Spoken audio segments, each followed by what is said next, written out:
इस प्रकार परमात्मा के बहुत गणे शिष्य हो गए थे। अब कोई वहां परमात्मा के दरबार में दुख, जो परमात्मा वहां सत्संग करते थे, कहीं खड़े होकर किसी वृक्ष के नीचे बैठ जाते थे, तो वहां कोई दुखी आता था, भगवान के दर्शन मात्र से, सत्संग सुनने मात्र से उसको बहुत राहत हो जाती थी। फिर चरणों में गिरते थे, आशीर्वाद लेते थे, बिल्कुल स्वस्थ हो जाते थे, फिर दीक्षा लेते थे। इस प्रकार परमात्मा के 64 लाख शिष्य हो गए थे। 5 वर्ष की आयु में परमात्मा सत्संग करने लग गए थे, 5 वर्ष की आयु में। और बड़े बड़े ऋषि ऋषियों को फिट्टे मुंह कर दिया था कबीर परमात्मा ने।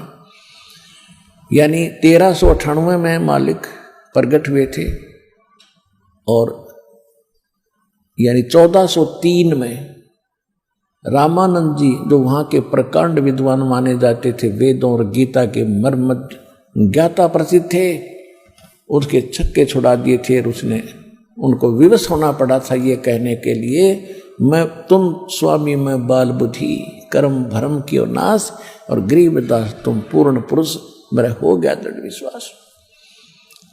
तो इसी प्रकार परमात्मा के 64 लाख शिष्य और एक धानक के, एक जुलाहे के, एक गरीब, एक निर्धन के, अछूत के, जिसको हम सारी ये उल्टी उपमा दे रहे थे, और उसके इतने शेष होना, तो हमारी बुद्धि पर पत्थर पड़ रहे थे। हमने भगवान का पता ही नहीं था।